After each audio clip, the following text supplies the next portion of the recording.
Myriam est partie du côté de Bruxelles, je crois, oui, c'est Oui, ça, pas très loin. au Palais Royal, pour s'intéresser à l'histoire du Congo, mais pas à l'histoire du Congo avec des livres, non, l'histoire du Congo à travers sa peinture, et une peinture assez récente, je crois. Oui, exactement. C'est une peinture qui va des années 60 à 2012, parce que l'art contemporain africain est sorti des frontières.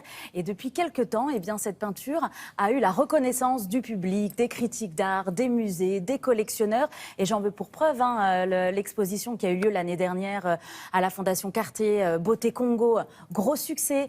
À Bilbao, au Guggenheim, il y a eu également Making Africa, qui est une grosse exposition sur l'art contemporain africain qui tourne dans toute l'Europe et qui est en ce moment à Rotterdam. La semaine dernière s'est achevée aussi la foire londonienne de l'art contemporain africain et du design. Gros succès. Et cette foire a une sœur jumelle aussi à New York. Et puis à Paris, on accueille également la foire d'art contemporain africain et du design à Paris le mois prochain, au Carreau du Temple. Donc vous le voyez, ça marche plutôt bien.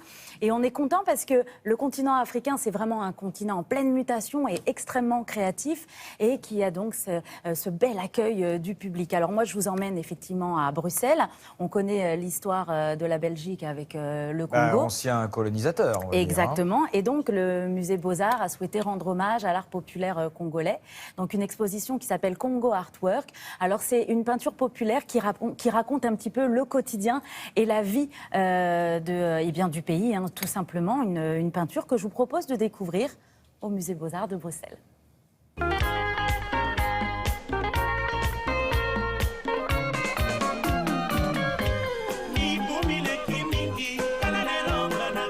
Congo Artwork, c'est un projet qui traite de la peinture populaire congolaise.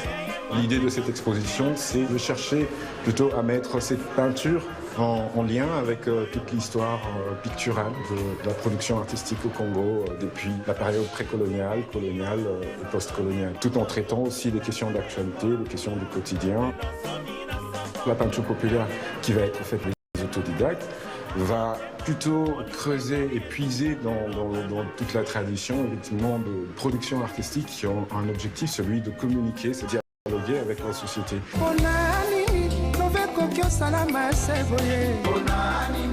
La peinture populaire a aussi ce devoir quelque part de pouvoir éduquer, de montrer de bonnes manières, de bonnes mœurs dans la société, par l'humour et par détournement. Le peintre arrive à faire passer des messages. La partie colonie belge traite essentiellement de la punition, les punitions physiques qui se passaient pendant la période coloniale. Et si ce n'est pas ça, c'est l'exploitation. C'est comment la population congolaise a été exploitée pendant toute la période coloniale pour le bénéfice des colonisateurs. Il faut savoir que la politique joue quand même un rôle important dans l'histoire du Congo. Après la colonisation, le Congo a connu des moments de sécession, de guerre, et puis après, tout de suite, c'est une dictature qui sera mise en place pendant 32 ans. Évidemment, les artistes se posent la question de s'il y a une démocratie ou pas.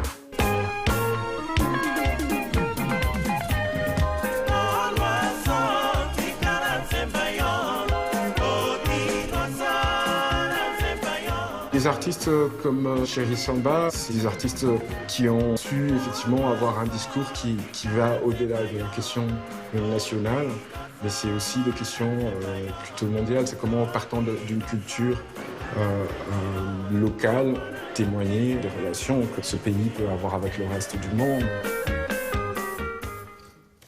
Alors notre cher professeur d'histoire nous rappelait qu'effectivement on dit République démocratique du Congo maintenant, c'est plus le Congo, ouais. C'est la RDC depuis 1960. Tout à fait. Dites-moi, les peintures que nous venons de voir, ça commence un peu à côté sur le marché de l'art international. Chéri Samba, ce sont par exemple des artistes qui œuvrent depuis longtemps, mais leurs peintures commencent vraiment à être cotées sur le marché de l'art. Hein. D'ailleurs, à la Fondation Cartier, ça s'est vu, ces artistes étaient présents et ils ont eu énormément de succès.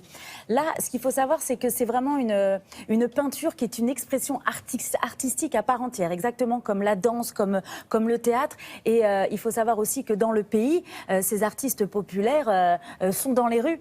Parce qu'en fait, si vous voulez, à la base, Thomas, ça va vous intéresser parce que ces artistes peignaient des affiches publicitaires à l'époque. Directement dans les rues. Voilà, et donc c'était des affiches publicitaires qui étaient peintes à la main et leurs galeries ont pignon sur rue, leurs galeries, leurs ateliers. Donc ça fait vraiment, vraiment partie d'un quotidien. C'est une culture. Merci beaucoup. Ben alors donc à voir si vous passez par Bruxelles, hein, comme on dit. Ne manquez pas ça. C'est tout, c'est au Musée Beaux-Arts de Bruxelles. Musée Beaux-Arts de Et c'est Beaux-Arts, jusqu'au- B-O-Z-A-R. Hein. Exactement, et c'est jusqu'au 22 janvier. Évidemment, en bon français. Avec un S. Sur Internet.